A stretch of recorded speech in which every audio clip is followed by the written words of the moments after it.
오늘 우리에게 하나님께서 주시는 말씀은 로마서 8장 31절부터 39절까지의 말씀입니다. 로마서 8장 31절부터 39절까지의 말씀, 제가 한 절, 여러분이 한 절 그렇게 교독하고 마지막은 같이 읽도록 하겠습니다. 그런즉 이 일에 대하여 우리가 무슨 말 하리요? 만일 하나님이 우리를 위하시면 누가 우리를 대적하리요? 아니하시고 우리 모든 사람을 위하여 내주신 이가 어찌 그 아들과 함께 모든 것을 우리에게 주시지 아니하겠느냐? 누가 능히 하나님께서 택하신 자들을 고발하리요? 의롭다 하시는 하나님이시니 누가 정죄하리요? 죽으실 뿐 아니라 다시 살아나신 이는 그리스도 예수시니 그는 하나님 우편에 앉아 계신 자요 우리를 위하여 간구하시는 자시니라. 누가 우리를 그리스도의 사랑에서 끊으리요? 환난이나 곤고나 박해나 기근이나 적신이나 위험이나 칼이랴. 기록된 바 우리가 종일 주를 위하여 죽음을 당하게 되며 도살당할 양같이 여김을 받았나이다 함과 같으니라. 그러나 이 모든 일에 우리를 사랑하신 이로 말미암아 우리가 넉넉히 이기느니라. 내가 확신하노니 사망이나 생명이나 천사들이나 권세자들이나 현재일이나 장래일이나 능력이나, 같이 읽겠습니다. 높음이나 깊음이나 다른 어떤 피조물이라도 우리를 우리 주 그리스도 예수 안에 있는 하나님의 사랑에서 끊을 수 없으리라. 아멘.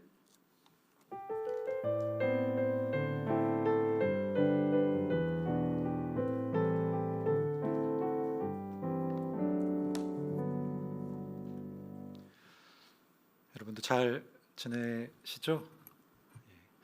주님 안에서 정말로 평안하시기를 간절히 빕니다.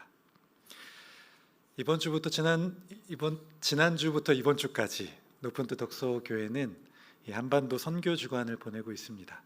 이 리플릿 다 받으셨죠? 지난주부터 나눠 주셨는데 못 받으셨어요? 나가시면 있습니다.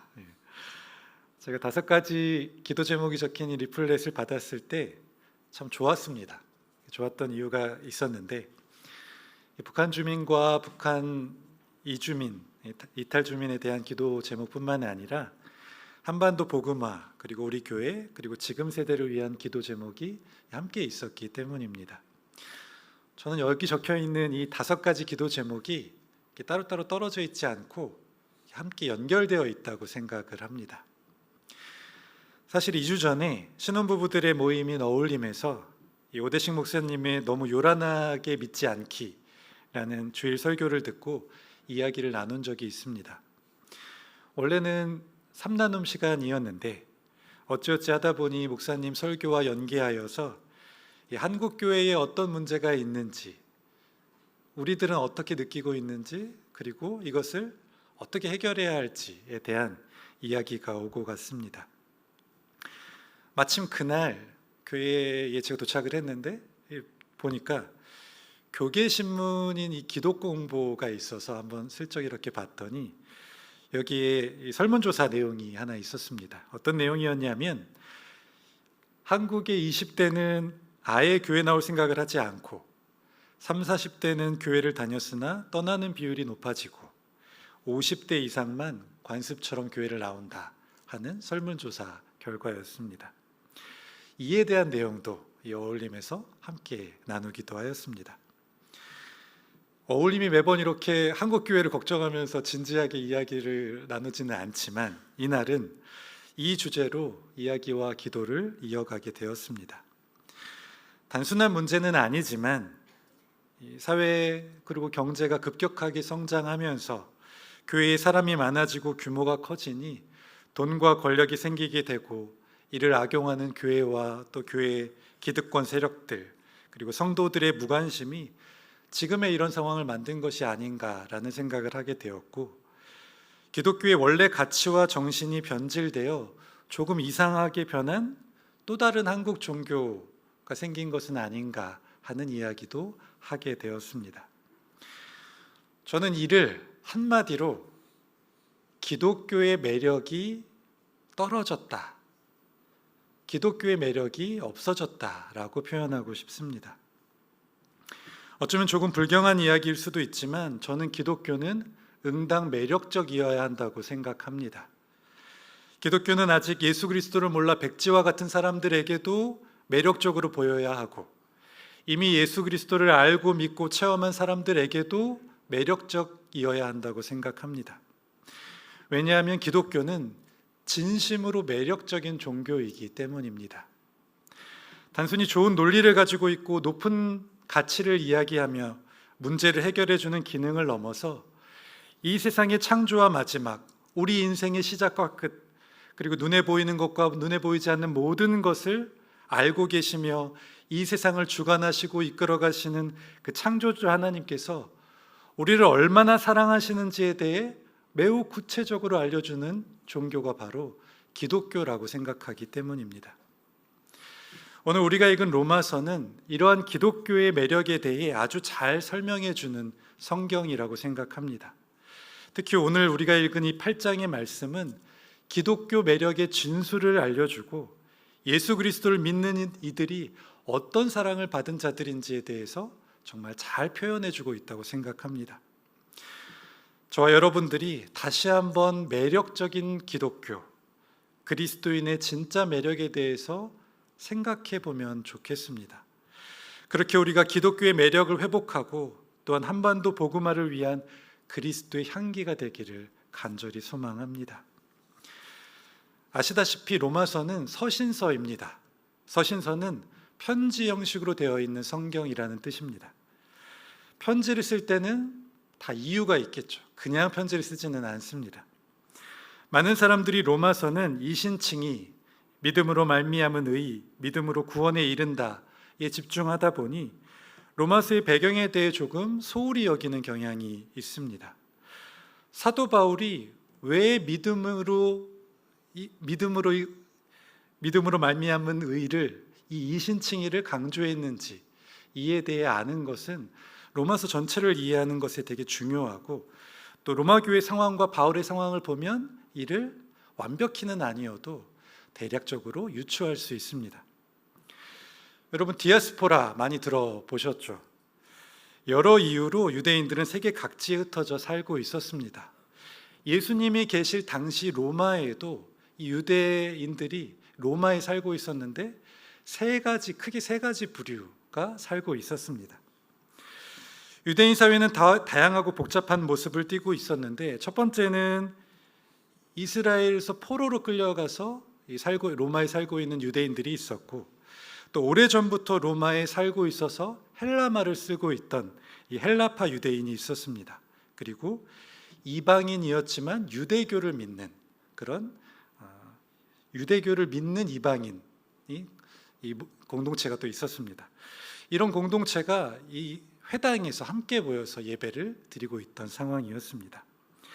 그러면 어떻게 교회가 이 로마에 세워졌을까요?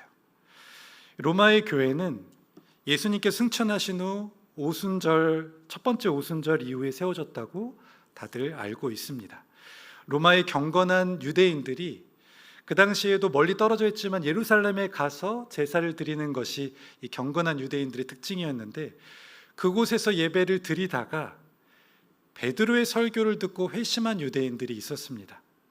이 회심한 유대인들은 다시 로마로 돌아와서 그곳에서 자기 회당에서 예수 그리스도에 대해서 증거를 하게 됩니다. 근데 많은 유대인들이 그것들을 믿게 되었을까요? 그렇지는 않았던 것 같습니다. 당시 예루살렘에 있었던 유대인들도 잘 믿지 않았는데, 로마에 있는 유대인들도 예수님을 잘 받아들이지를 못하였습니다. 그런데 그 와중에 그래도 예수 그리스도를 받아들인 사람들이 있었는데, 그 사람들이 어떤 사람들이었냐면 이방인 유대 교도들이었습니다. 그래서 회심한 유대인들과 받아들인 이방인 유대 교도들이 기존 회당에서 빠져나가서 새로운 공동체를 이루게 되었는데, 그러자 기존에 있던 유대인들과 빠져나간 유대 그리스도인들 사이에 큰 갈등이 일어나게 되고 분란과 폭동의 원인이 되었습니다. 결국 정치적 불안감을 느낀 이 로마의 클라디우스 황제는 기원 후 49년에 칙령을 내려서 모든 유대인들을 로마에서 나가라라고 추방을 하게 됩니다. 그러다 보니 유대인들이 추방당한 그 빈자리에 로마 교회가 그대로 있었는데 그 자리는 어떤 사람들이 남게 됐냐면 이방인 그리스도인들만 로마 교회에 남게 되었습니다.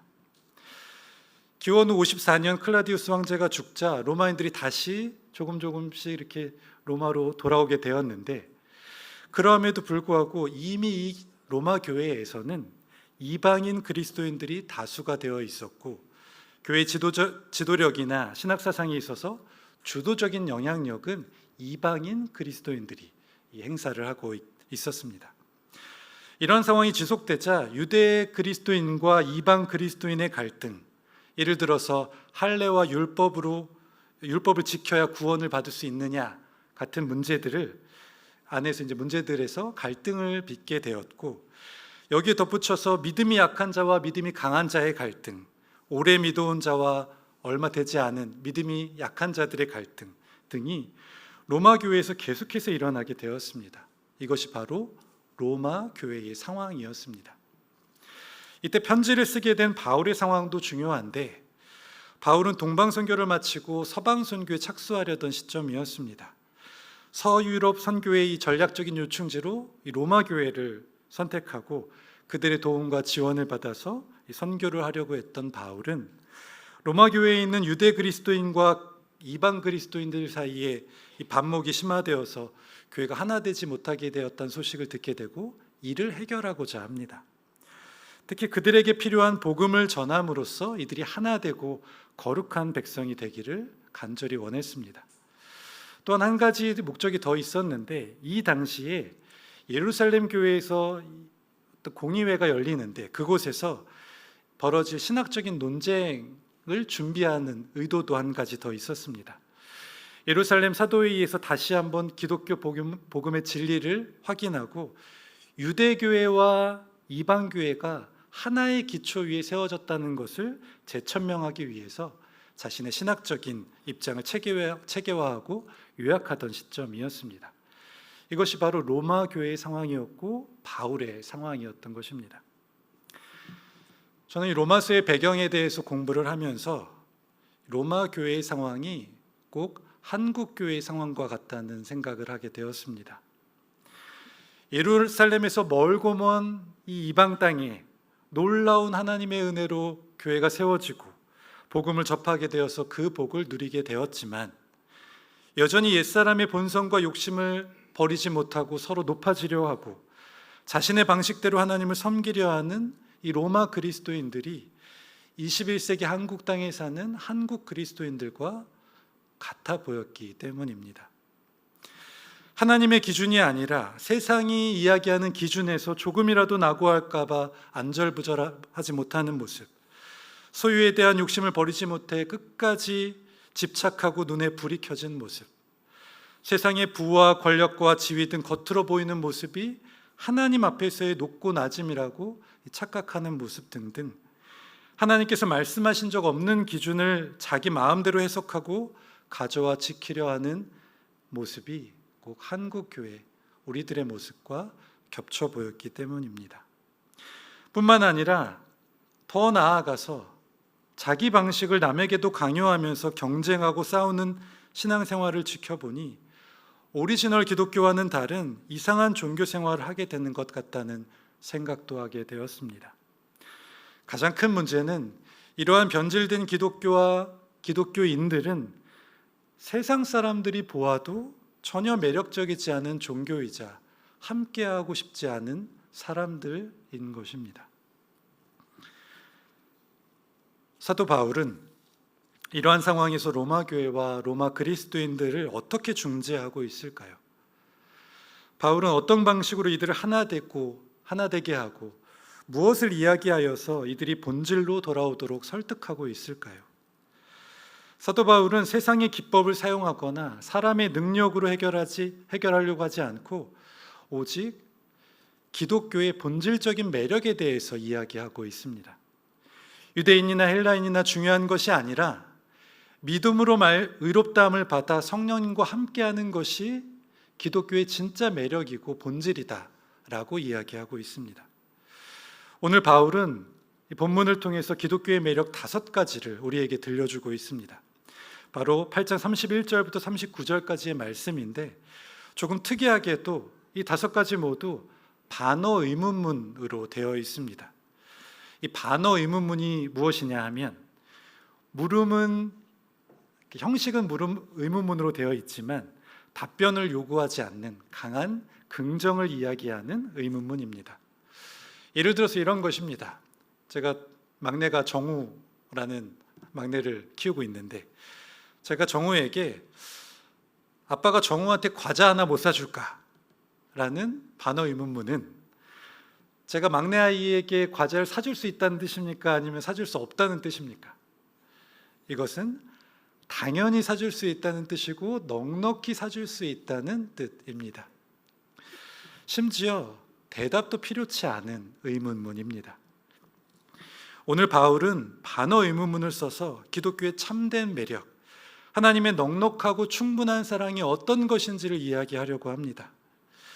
오늘 바울이 이야기하는 반어 의문문 이 5가지를 여러분들도 꼭 기억하셨으면 좋겠습니다.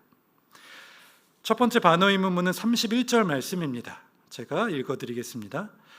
만일 하나님이 우리를 위하시면 누가 우리를 대적하리요? 반어 의문문이기 때문에 이게 어떤 뜻입니까? 하나님이 우리를 위하시면 아무도 우리를 대적할 수 없다. 즉 하나님께서 우리 편에 서신다라는 선포입니다. 여러분, 삶 가운데 어떤 문제가 여러분들을 힘들게 하십니까? 경제적인 문제, 자녀의 문제, 건강의 문제, 관계의 문제, 상처의 문제, 우리 청년들의 경우에는 진로와 취업의 문제, 결혼과 연애의 문제 등등 많은 문제들이 우리를 대적하는 것 같고 우리를 힘들게 합니다. 그런데 우리에게 가장 무서운 상황, 최악의 상황이 무엇입니까? 그것은 하나님께서 우리와 함께하지 않으실 뿐만 아니라 하나님께서 우리를 대적하시는 상황입니다. 그런데 오늘 상황은 정반대의 상황입니다. 성령님과 함께하는 사람들은 하나님께서 내가 너희와 함께하니 너희를 대적하는 그 어떤 누구도 너희를 이길 수 없다라고 말씀하십니다. 창조주이고 이 세상의 주관자이시며 우리를 아시고 우리를 부르셨으며 우리를 의롭게 하셔서 영화롭게 하시는 그 하나님께서 우리를 위하시니 세상 모든 권세가 우리를 대적할지라도 그들은 우리를 이길 수 없다는 선포입니다. 반어 의문문의 용법이 어찌 이렇게 잘 어울릴 수 있는지 모르겠습니다. 하나님이 우리를 위하시면 누가 우리를 대적하리요? 물어볼 필요도 없이, 대답할 필요도 없이 우리를 대적할 수 있는 것은 아무것도 없습니다. 왜냐하면 하나님께서 우리 편이시기 때문입니다. 두 번째 반어 의문문은 32절 말씀입니다. 제가 읽어드리겠습니다. 자기 아들을 아끼지 아니하시고 우리 모든 사람을 위하여 내주시니가 어찌 그 아들과 함께 모든 것을 우리에게 주시지 아니하겠느냐.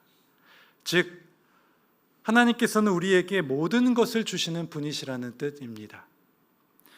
우리는 하나님께 늘 무엇을 달라고 합니다. 어쩌면 오늘도 이 자리에 예배하는 것은 무엇인가 우리가 하나님께 바라고 구하려 하기 때문인지도 모르겠습니다. 하나님, 내게 무엇을 주실 수 있습니까? 하나님, 이것만큼은 내게 꼭 주셔야 합니다 라고 우리는 질문하고 요청할 때가 참 많이 있습니다. 그런 우리에게 하나님께서는 이렇게 대답하십니다. 내가 너희를 위해 내 사랑하는 아들을 십자가에 내어주었다. 그런 내가 무엇이든 너희에게 넉넉히 주지 아니하겠느냐. 하나님은 이미 우리에게 자기 아들이라는 최고의 그리고 가장 귀한 선물을 주셨습니다. 우리는 물어볼 필요도 없이 의심의 여지도 없이 하나님은 우리에게 최고의 것들로 우리에게 채워주고 계시고 또한 넉넉히 채워주실 것입니다. 이것이 우리를 위해 자기 아들 내어주신 하나님의 마음이자 우리를 향한 하나님의 사랑입니다. 세 번째 반어 의문문은 33절 말씀입니다. 누가 능히 하나님께서 택하신 자들을 고발하리요? 의롭다 하신 이는 하나님이시니. 즉 하나님께서 우리를 의롭다고 칭해 주셨다는 의미입니다. 마귀라는 명칭은 헬라어로 디아블로스라고 합니다. 디아블로스는 비방자, 형제를 참소하는 자라는 의미를 가지고 있습니다. 마귀는 계속해서 우리를 비방하고 송사합니다. 우리가 죄인이고 악하고 약하고 상처가 많으며 능력이 없고 아무것도 할 수 없는 것처럼 비방하여 주눅들게 합니다. 그런데 하나님께서는 우리를 최고 법정에 세우시고 그곳에서 재판장이 되셔서 우리에게 이렇게 말씀하십니다. 재판장인 내가 최종 판결을 너희에게 내리겠다. 너는 의롭다. 우리 예수 그리스도를 믿는 믿음을 보시고 하나님께서는 우리가 더 이상 정죄받지 않게 하셨습니다. 더 이상 그 어떤 누구도 우리를 송사할 수 없으며 그들의 모든 고소는 이미 실패로 끝났다고 말씀하셨습니다. 예수님께서 우리의 변호사가 되어주시고 하나님께서 재판장 되셔서 의롭다 칭하셨기 때문입니다. 때로 우리는 스스로 위축될 때가 있습니다. 내가 가지고 있는 약함과 죄 때문에 하나님과 멀어지고 싶을 때가 있습니다. 여러분, 하나님께서 의롭다 하시는 것을 스스로 거절하지 마시기 바랍니다. 그것만큼 큰 교만은 없습니다. 죄책감은 우리를 하나님께 돌이키는 좋은 도구이지 우리 삶을 갉아먹는 악한 도구가 아닙니다. 오히려 그때야말로 우리가 진심으로 회개하고 하나님 앞으로 적극적으로 나아가야 할 때입니다. 왜냐하면 대답할 필요도 없이 우리는 이미 하나님께 의롭다 칭함을 받은 자들이기 때문입니다. 네 번째 반어 의문문은 34절 말씀입니다. 제가 읽어드리겠습니다. 누가 정죄하리요? 죽으실 뿐 아니라 다시 살아나신 이는 그리스도 예수시니 그는 하나님 우편에 계신 자요 우리를 위하여 간구하시는 자시니라. 즉 부활하신 예수님께서 우리를 이끄신다는 말씀입니다. 그 약속의 말씀입니다. 우리가 정죄받지 않는 이유는 죄를 이기고 부활하신 예수님께서 우리와 함께 하시기 때문입니다. 우리가 그런 예수 그리스도를 주로 고백할 때 하나님께서는 이렇게 말씀하십니다. 예수 그리스도와 연합할 때 너희는 절대로 정죄함을 받지 않을 것이다. 모든 죄를 이기고 사해 주신 예수님께서 우리와 함께 하시는데 누가 우리를 정죄하겠습니까? 이것이 바로 우리를 향한 하나님의 선포입니다.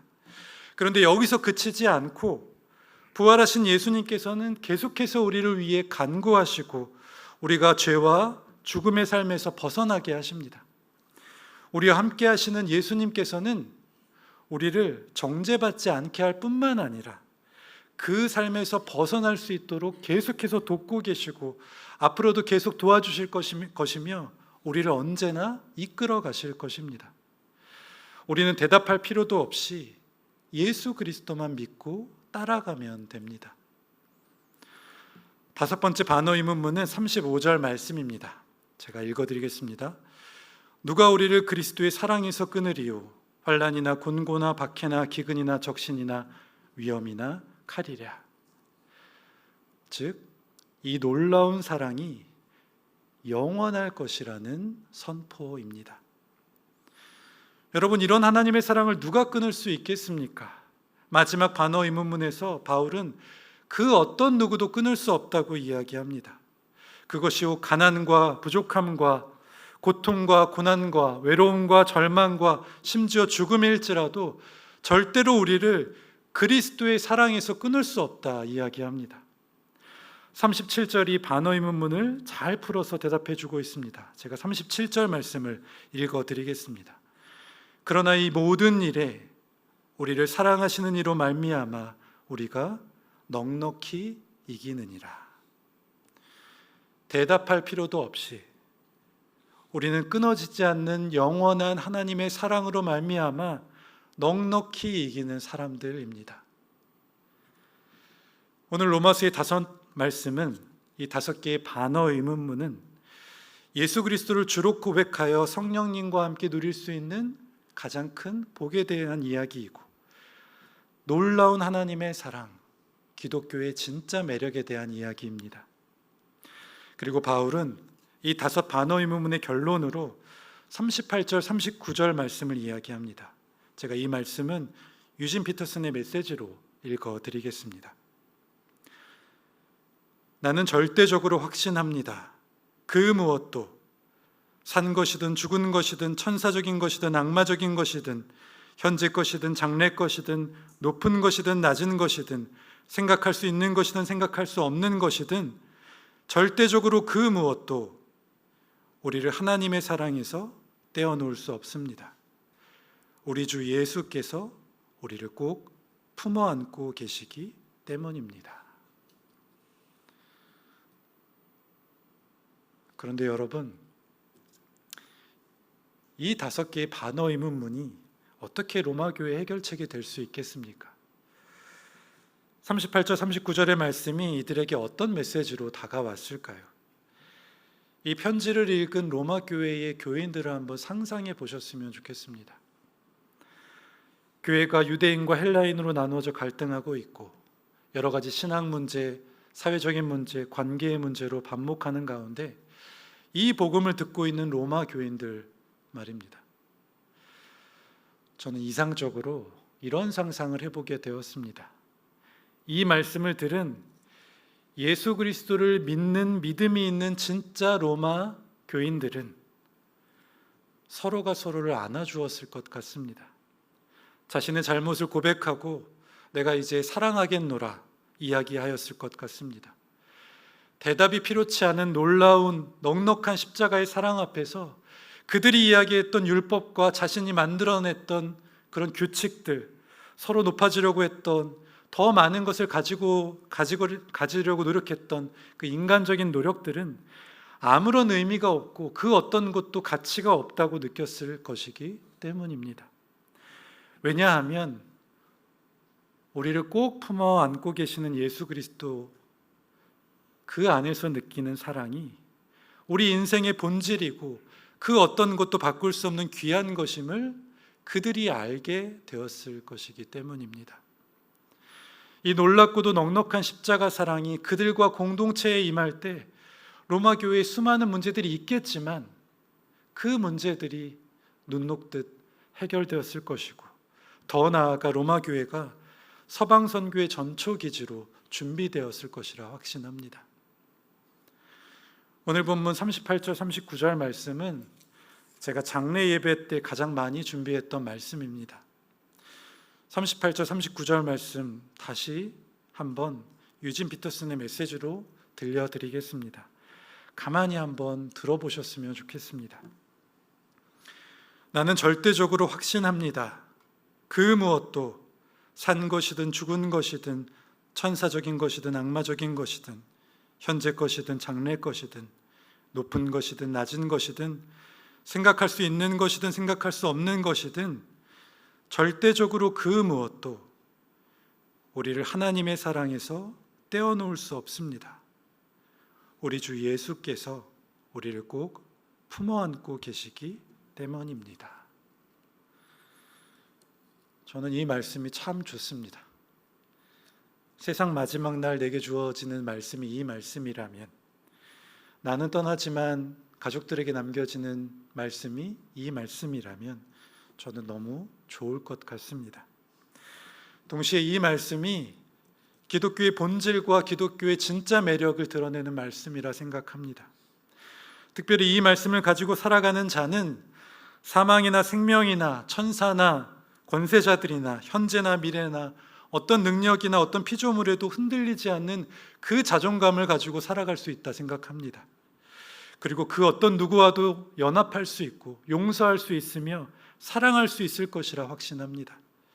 왜냐하면 우리를 꼭 품어 안고 계시는 예수 그리스도 그 사랑 안에 있기 때문입니다. 사랑하는 높은 뜻 덕서교회 청년 여러분, 그리고 성도 여러분, 오늘 로마서 말씀을 통해 우리를 향한 하나님의 사랑, 예수 그리스도의 십자가 사랑이 얼마나 놀라운 것인지 다시 한번 확인할 수 있었으면 좋겠습니다. 그리고 그 사랑 때문에 넉넉히 이기는 우리가 되기를 간절히 소망합니다. 우리의 대적은 우리를 어찌할 수 없습니다. 그 무엇도 우리를 예수 그리스도의 사랑에서 끊을 수 없습니다. 우리 주 예수께서 우리를 꼭 품어 안고 계시기 때문입니다. 힘들고 복잡하고 유혹 많고 분열시키는 이러한 세상이지만 이 사랑을, 기독교의 참된 매력을 이웃과 세상과 한반도에 전하는 그리스도의 향기가 되는 우리 모두가 되기를 예수 그리스도의 이름으로 축복합니다. 기도하시겠습니다. 하나님, 우리가 무엇이기에 이렇게 우리를 사랑하십니까? 그 아들 예수 그리스도를 십자가에 버리시면서까지 말입니다. 하나님, 우리가 이 사랑에 응답하는 삶 살아가게 하여 주옵소서. 악에 지지 않게 도와주옵소서. 사랑으로 하나 되는 삶 살게 하여 주옵소서. 성령님, 우리와 함께 하시고 우리를 늘 도와주옵소서. 그리하여 우리가 이 한국 땅에서 기독교의 참된 매력을 전하며 하나님의 나라를 선포하는 그리스도의 향기 되게 하여 주옵소서. 우리를 너무도 사랑하시는 예수 그리스도의 이름으로 기도드립니다. 아멘.